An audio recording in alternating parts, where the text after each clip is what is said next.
မင်္ဂလာပါကျွန်တော် channel လေးကပြန်လဲကြိုလိုက်ပါတယ်ဒီနေ့ကျွန်တော်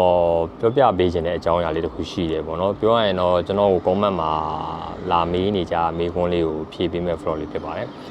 ဆိုတော့မေးခွန်းအမေးလေးများတယ် comment မှာကောကျွန်တော်ရဲ့ TikTok account မှာကောနောက်ပြီးရင်ဒီ chat box မှာရောပေါ့နော်အများတန်းလာမေးနေကြအရာလေးတစ်ခုရှိတယ်အဲ့ဒါပါလဲဆိုရင်ကျွန်တော်တို့ trading ကိုဘယ်ဆရာတွေစီမှာသွားပြီးလေ့လာမှာလဲဟိုတင်တန်းလေးတွေလမ်းညွှန်ပေးပါဦးဘယ်ဆရာအမှန်ကန်လဲဘယ်ဆရာဂျင်းလဲဆိုကျွန်တော်ခဏလာမေးတယ်ပေါ့နော်ကျွန်တော်အရင်တော့လည်းဗီဒီယိုလေးတစ်ခု sharing လုပ်ထားဘူးတယ်ကျွန်တော်တကယ်ခံခဲ့ရတဲ့ဂျင်းတွေဆိုပြီးကျွန်တော်ပြောထားဘူးတာရှိတယ်နောက်ပြီးရင်ဘယ်ဟာတွေအမှန်ကန်လဲဆိုတော့လည်းကျွန်တော် sharing လုပ်ပေးဘူးတာလည်းရှိတယ်ပေါ့နော်ဆိုတော့အဲ့ဒါလေးမကြည့်ရတဲ့လည်း channel ထဲမှာတစ်ချက်လောက်မွေပြီးတွက်ကြည့်လို့ရတယ်ပေါ့နော်ဒီနေ့ကျွန်တော်အဲ့ဒါလေးကိုအရင်ပြောပြပေးမယ်နောက်ပြီးရင်ဒီရဲ့ဘိုင်းမှာကျွန်တော်ဘာကြောင့် recap လေးတွေမလုပ်ဖြစ်တာလဲ trading မှာ content လေးတွေမတင်ဖြစ်တာလဲဆိုတော့လည်းကျွန်တော်ရှင်းပြပေးမယ်ပေါ့နော်ဆိုပထမဆုံးအနေနဲ့ပြောရရင်တော့အဲ့မေးခွန်းကိုကျွန်တော်ဖြေပေးရရင်ကျွန်တော်ဘာကြောင့်မပြောပေးလဲကျွန်တော်ဘာကြောင့် reply မပြန်လဲဆိုရင်တော့ကျွန်တော်ဟိုကိုယ်တိုင်လည်းမသိလို့ပေါ့နော်ကျွန်တော်တကယ်လည်းကိုယ်တိုင်မသိဘူးဘယ်တင်တန်းက fake တွေလဲဘယ်တင်တန်းကဂျင်းတွေလဲဆိုတော့ကျွန်တော်ကိုယ်တိုင်လည်းမသိလို့ပဲဖြစ်ပါတယ်နောက်ပြီးရင်ကျွန်တော်နားလဲတယ်ပေါ့နော်အခုခေတ်မှာကအတူအယောင်တွေကဟိုအစ်စ်ထက်ပိုပြီးများတယ်ဆိုတာတော့ဘယ်နေရာမှာမဆိုရှိတယ်ပေါ့နော်ကျွန်တော် trading မှာပဲမဟုတ်ဘူးကျွန်တော်တခြားနေရာမှာလည်းဟိုအတူအယောင်တွေကအစ်စ်ထက်ပိုများတာကဒါထုံးစံပဲပေါ့နော်ဆိုတော့ကျွန်တော် TikTok တို့ Facebook တို့မှာလည်းတွေ့ပါတယ်ကျွန်တော် trading နဲ့ပတ်သက်ပြီးတော့တင်တာများလေဒီ Facebook ရဲ့ algorithm တို့ TikTok algorithm တို့ကကျွန်တော်တို့ trading နဲ့ပတ်သက်တဲ့အရာတွေပဲပြတာဟို YouTube ဆိုလည်းအဲ့လိုပဲပြတော့ကျွန်တော်တွေ့တယ်တွေ့တော့တချို့လူတွေတင်တန်းတွေပေးနေတာတွေကျွန်တော်အများတန်းတွေ့ဖြစ်တယ်ပေါ့နော်ဆိုတော့ကျွန်တော်ဒီလိုမျိုးအပေါ်ရန်ကြည့်ပြီးတော့ဟာဒီလူကဂျင်းဒီလူကအမှန်ကန်ဆိုတော့လည်းကျွန်တော်ပြောဖို့ခက်တယ်ပြောပိုင်ဝင်လည်းမရှိဘူးပေါ့နော်ဘာကြောင့်လဲဆိုရင်ကျွန်တော်ပထမချက်ကကျွန်တော်တို့စီမှာလည်းတင်တန်းသွားလည်းမတက်ဘူးနောက်ပြီးတို့ပြောနေတဲ့ဗီဒီယိုလည်းကျွန်တော်မကြည့်ဘူးတာဖြစ်တဲ့အတွက်ကြောင့်ကျွန်တော်တို့အမှန်ကန်လားဂျင်းလားဆိုတော့လည်းကျွန်တော်မခွဲခြားတတ်ဘူးပေါ့နော်ကျွန်တော် tips လေးတစ်ခုတော့ပေးခြင်းတယ်ပေါ့နော်အဲ့ဒါကဘယ်လိုခွဲလို့ရမလဲဆိုတော့ကျွန်တော်ပြောပြပေးမယ်သူတို့တင်တဲ့ဗီဒီယိုတွေဒါမှမဟုတ်သူတို့ပြောနေတဲ့ပုံစံတွေကိုကြည့်ပြီးတော့အကြမ်းမြင်အပြင်ကျွန်တော်တို့ခွဲခြားလို့ရပါတယ်ဟိုအရန်လဲမခတ်ဘူးပေါ့နော်ပြောရရင်တော့သုံးသက်ရမှာပေါ့နော်ကိုတော့ဟာဒီလူရဲ့တင်ထားတဲ့ဗီဒီယိုတွေကသူတင်တန်းကိုတက်ဖို့အတွက်ဥတီပြီးတော့ရိုက်နေတာလားသူတင်တန်းကိုပဲဥတီပြီးတော့ပြောနေတာလားတင်တန်းကိုပဲတက်ဖို့ပဲဗီဒီယိုတိုင်းမှာမြူဆွဲနေတာလားအဲ့ဒါဆိုရင်တော့နည်းနည်းလေ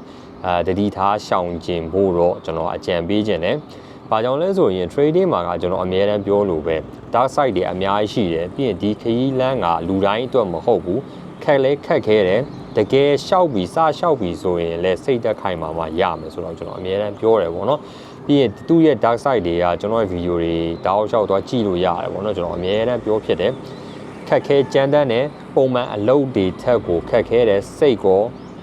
လူကောပတ်စံကောအချိန်ကောအကုန်ပေးဆက်ရတယ်တချို့ကြောက်လည်းအရန်ကိုအပြောကောင်းတယ်ယုံကြည်အောင်ပြောတတ်တယ်ဆိုတော့အဲ့လိုမျိုးအပြောကောင်းအယုံကြည်ကောင်းဟိုပြောတာကောင်းတဲ့လူတွေဆိုရင်တော့ဟိုနည်းနည်းလေးဆက်ပြီးလေစောင့်ကြည့်ပေါ့နော်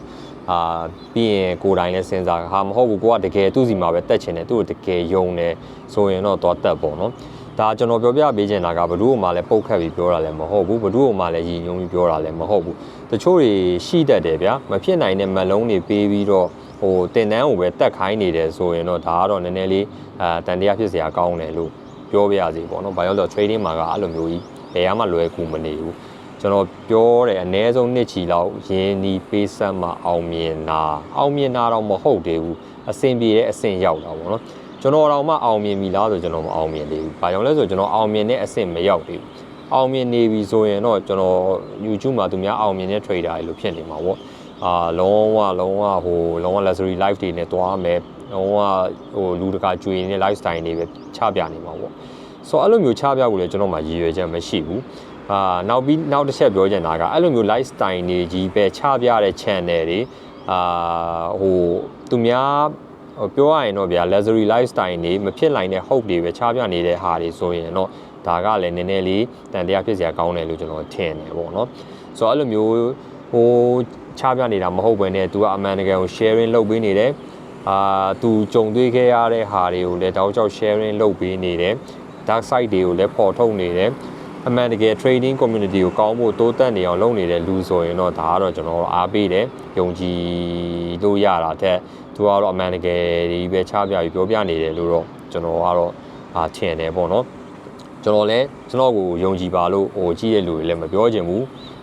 ကျွန်တော်စီမှာလည်းတင်တန်းလည်းဖွင့်ထားတာမရှိဘူးဒါကတော့ဒီတင်တန်းနဲ့ပတ်သက်ပြီးဘယ်ဆရာတွေကိုကျွန်တော်လာမေးနေတဲ့လူတွေအတွက်ကျွန်တော် sharing လုပ်ပေးတာဖြစ်ပါတယ်နောက်တစ်ခုကကျွန်တော်ဒီအပိုင်းမှာလုံးဝမ trade ဖြစ်ဘူးပြီးရင်ဒီအပိုင်းမှာကျွန်တော်ကျမ်းမာရေးလည်းတိတ်မကောင်းဘူးပေါ့နော်ကျမ်းမာရေးဆိုတာထက်ကျွန်တော်ကအစာအိမ်သမားဗျာအစာအိမ်အခန်းရှိတယ်အစာအိမ်ကကျွန်တော်သူများလိုအစာအိမ်ကြီးမှတော့မဟုတ်ဘူးအစာအိမ်ကဟိုထုတ်တဲ့အချင်းရေအစာချေပြတ်တဲ့အချင်းရေအဆစ်ကများတာပေါ့နော်ထုတ်တာများတော့ကျွန်တော်တို့ဒီလေပင်လေပြုံထိကိုအဆစ်ကရောက်လာပြီးတော့ကျွန်တော်တို့ဟိုရင်ကောင်းပူတာတို့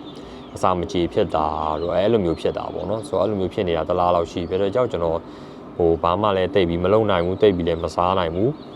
ပြောရရင် weight လည်းတော်တော်ကျသွားတယ်ပေါ့နော်ဒီတစ်လားအတွင်းမှာပဲ12ပေါင်လောက်ရှိမှတယ်ကျွန်တော် weight ကျသွားတာပေါ့နော်ဒါကတော့ဟိုကျမ်းမာရေးကြောင့် weight ကျသွားတယ်ဖြစ်တဲ့အကြောင်းကောင်းတယ်လို့တော့ဟိုယူဆလို့မရဘူးပေါ့နော်အဲ့အတွက်ကြောင့်ကျွန်တော် recap လေးလည်းမလုပ်ဖြစ်ဘူး trading နဲ့ပတ်သက်တာလည်းဘာမှမလုပ်ဖြစ်ဘူးဆိုတော့အခုရက်ပိုင်းမှာတော့နည်းနည်းလေးတက်တာလာပြီဒါပေမဲ့နည်းနည်းလေးတော့ကြံနေသေးတယ်ပေါ့နော်အရှင်းပြောက်သွားတော့မဟုတ်သေးဘူးဆိုတော့အစာအိမ်သမားတွေကတော့အရှင်းပြောက်သွားတယ်လို့မရှိဘူးပေါ့နော်အချိန်ယူပြီးတော့ဟိုအစားဆင်ခြင်းရတဲ့အနေထိုင်ဆင်ခြင်းရတယ်ဆိုတော့ကျွန်တော်နောက်ထပ် sharing လုပ်ပေးချင်တာကညီကိုတွေကြည့်နေတဲ့မောင်နှမတွေဆိုရင်လည်း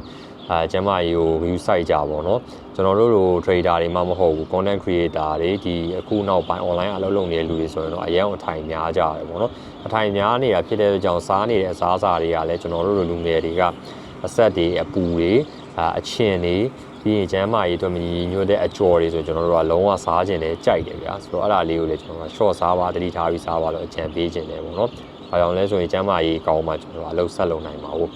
ဒါလေးကိုကျွန်တော်လာပြောပြရဖြစ်ပါတယ်ဆိုတော့အားလုံးလည်းဟိုအကျိုးရှိမယ်လို့မျှော်လင့်နေပေါ့နော်ကျွန်တော်နောက်ထပ်ဗီဒီယိုတွေမှာပြန်လည်ဆုံတွေ့ပါအောင်မယ်